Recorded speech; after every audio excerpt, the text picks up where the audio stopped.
Barakatah Yahweh, Barakatah Yahabushai, Bahasham, Barakaha Kwadash, Barakatum. First and foremost, I want to give all praises, glory, and infinite honors to Yahweh, Bahasham, Yahabushai. Double honors to the apostles and elders, a great millstone who rule and teach well. And peace and salutations to you sincere Akim out there, pushing this word in truth and sincerity to the four corners of the globe. May you brothers endure until the end. This is the brother Ra'aya with another video, and I'm started off in Joel chapter 2, verse 20. But I will remove far off from you the northern army, and will drive him into a land barren and desolate. And that northern army is speaking of the North American Army, the United States military, all branches, the Army, the Navy, the Air Force, the Marines, etc., etc. And that land, barren and desolate he's going to be driven into is that Middle Eastern region, more specifically Saudi Arabia, which is going to be the main staging ground for the battle in the Valley of Jehoshaphat, the War of Armageddon, the main part of World War III in Joel chapter 3, with his face toward the East Sea. And when we go to a map of the Middle East, you see Saudi Arabia right here, and what do you have to the east? The Persian Gulf, and just above the Persian Gulf, Iran, which is the main target of the United States of America, as well as the state of Israel in that Middle Eastern region. And to the northeast, you've got Iraq with the Tigris and Euphrates rivers, which, hey, the U.S. has a military presence in Iraq, as well as in Saudi Arabia. And then we zoom in a little closer at that little isthmus or point right there. You have the Strait of Hormuz, which there's constant situations taking place there with Iran seizing oil tankers and the U.S. having to get involved to try to stop Iran from doing so. Just recently, the U.S. sent Navy and Air Force military personnel, more of them, into the Middle East to try to combat Iran seizing oil tankers around the Strait of Hormuz. And his hinder part, or behind him toward the utmost sea. Speaking of the Red Sea, and what's just north of that, you've got Syria, which the U.S. has a military presence in, and then the Holy Land, the land of Israel, the state of Israel being the U.S.'s chief ally in that Middle Eastern region. And his stink shall come up, and his ill savor shall come up, because he had done great things. And for the U.S. military personnel, as well as the other heathens as military personnel that are going to find themselves in that land barren and desolate during the battle in the Valley of Jehoshaphat, hey, you better come to terms with the fact that that's going to be your final resting place, because there's going to be a great slaughter of these different nations as militaries during the War of Armageddon. And I opened up the video with these verses to hearken on the point that the United States military is going to be, further driven than they already are into that Middle Eastern region to get them prepared for the battle in the Valley of Jehoshaphat.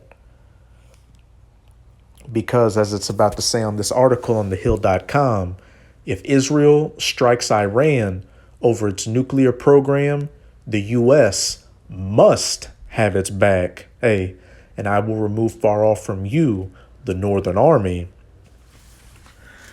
And Israel is going to do something that's going to provoke a wider conflict with Iran, and it's going to drag in the United States of America in on their side, and on the side of Iran, it's going to drag in their allies like Russia and China. And that's going to play into the bigger battle in the Valley of Jehoshaphat. This is Jeremiah chapter 49, verse 20. Therefore, hear the counsel of Yahweh that he hath taken against Edom. And the biblical Edomites today are known as these so-called white people. Your Americans, British, Europeans, Russians, South Afrikaners, as well as those people over in the Holy Land right now calling themselves the people of the Most High. They're not. The true children of Israel are known as the so-called Negroes, Latinos, and Native Americans today, who fit the prophecies of what the true children of Israel would be going through in these last days.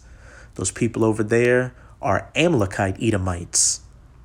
And his purposes that he hath purposed against the inhabitants of Teman, surely the least of the flock shall draw them out. Surely he shall make their habitations desolate with them. And like I just said, those Amalekite Edomites, the least of the flock, are going to do something that's going to provoke a conflict with Iran, that's going to draw out these other nations into that Middle Eastern region. The Northern Army, or the United States, in on the side of Israel, as well as those other NATO nations, and again on the side of Iran, Russia, China, and her other allies. Just go read Ezekiel chapter 38, where it speaks of Gog, which is the biblical name of Russia, being a guard under Persia or Iran. And when we see mainstream articles like this coming out with different heads of state making it clear that if Israel strikes Iran, the U.S. must get involved, that just goes to show us how close we are to these biblical prophecies coming to their fulfillment.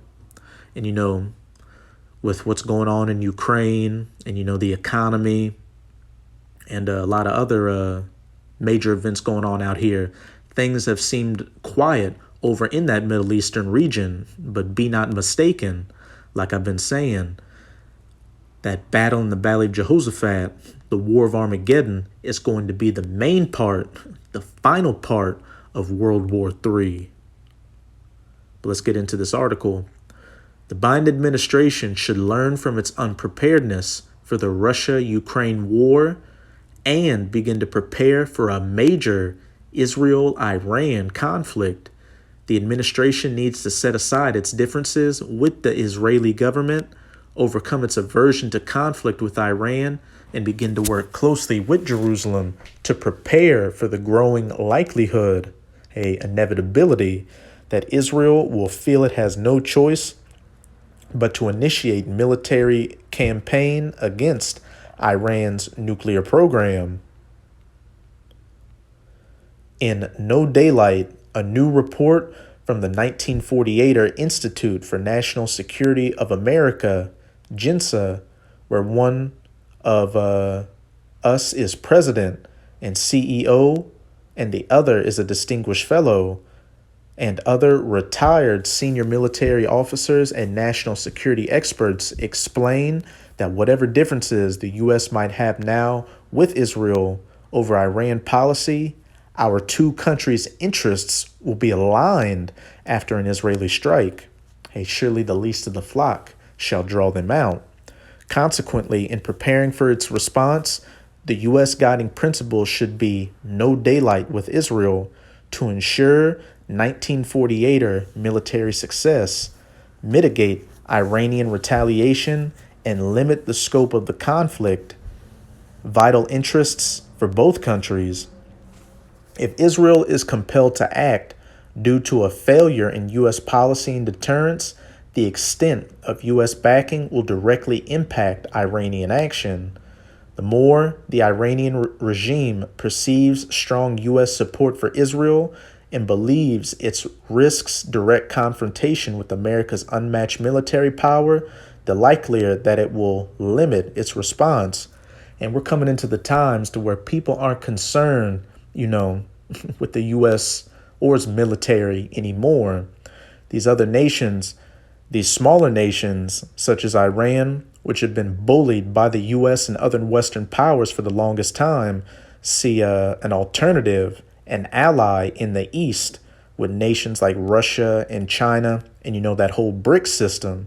And they know that if the West comes against them, they know they've got powerful friends that are going to come in on their side.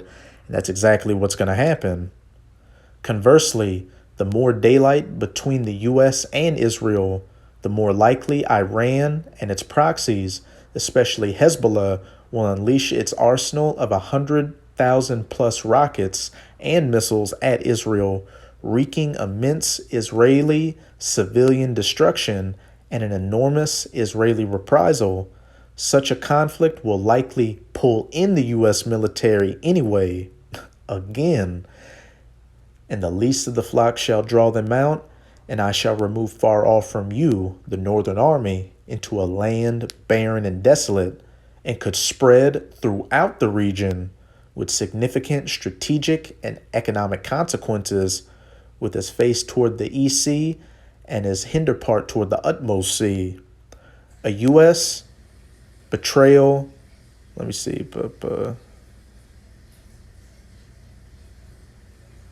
That's pretty much it with this article. You get the point. But as we can see, with each passing day, we get closer and closer to these major biblical prophecies coming to their fulfillment. Hey, we're on the verge of all hell breaking loose, as well as our salvation. But now let's get back into these precepts. This is Joel chapter 3. I'm going to start at verse 9. And this is what all these talks of conflicts and conflicts, wars and rumors of wars, are ultimately going to culminate into the battle in the valley of Jehoshaphat, the war of Armageddon. Proclaim ye this among the Gentiles, the heathen Gentiles, prepare war against Iran. World War III, the battle in the valley of Jehoshaphat, the war of Armageddon. Nuclear war, hey, because this thing will go nuclear. Wake up the mighty men, let all the men of war draw near, let them come up. Like I said earlier in the video, just recently, the U.S. sent more military personnel as a deterrent to Iran, with them seizing oil tankers in the Strait of Hormuz. And a couple of months ago, there was the first ever joint U.S.-Israeli army drills simulating attacks against Iran and its proxy forces, and it was known as Operation Firm Hand. And then before that, you had a 1948er drill called Chariots of Fire, which involved all branches of the 1948er military simulating attacks against Iran and its nuclear facilities. Beat your plowshares into swords and your pruning hooks into spears. Let the weak say I am strong.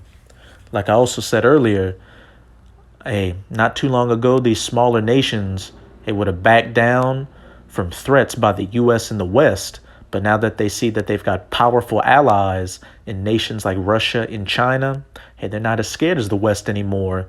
And they're openly making threats and saying, look, if you come against us, we'll return against you in kind. Just recently, Iran unveiled that they have hypersonic missiles that are capable of reaching, the state of Israel. And where do you think they got that technology from? Verse 11, assemble yourselves and come, all ye heathen, the United States of America, the state of Israel, Iran, Russia, China, Saudi Arabia, Turkey, and these other NATO nations, and gather yourselves together round about. Thither cause thy mighty ones to come down, O Yahweh, and those mighty ones are the death angels of the Most High, holding back this great destruction, waiting to get the go-ahead to release it, which is mainly going to happen after the mandatory implementation of the MARKOFTHEBEAST in Revelation chapter 13, verses 16 to 18.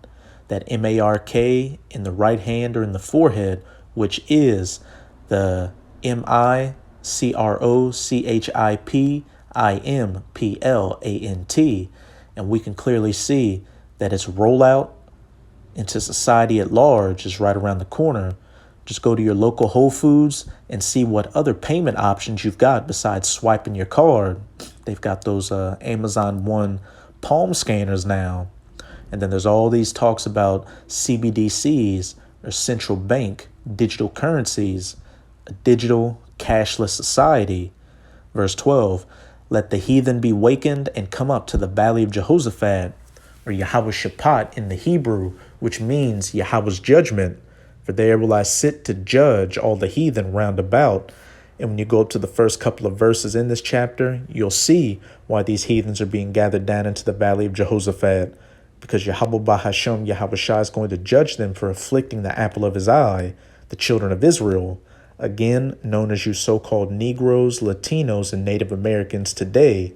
And at the top of that list of the heathen nations that have afflicted the nation of Israel, as pursuant to Psalms chapter 83, are you Edomites. Put ye in the sickle, for the harvest is ripe. Come get you down, for the press is full. The fats overflow, for their wickedness is great. Multitudes, multitudes in the valley of decision, for the day of Yahweh is near in the valley of decision. If Israel strikes Iran over its nuclear program, the U.S. must have its back. We can clearly see that the day of Yahweh is very near in the valley of decision. So that's it with this video. With this video, I hope you sincere Akim and Akwath were edified. Just keep strong. We're almost out of this final wicked captivity of the heathen nations, chiefly of the Edomites. And as always, I'm going to say Abad Babal, Kwam Yasharala, and until next time, Shalom.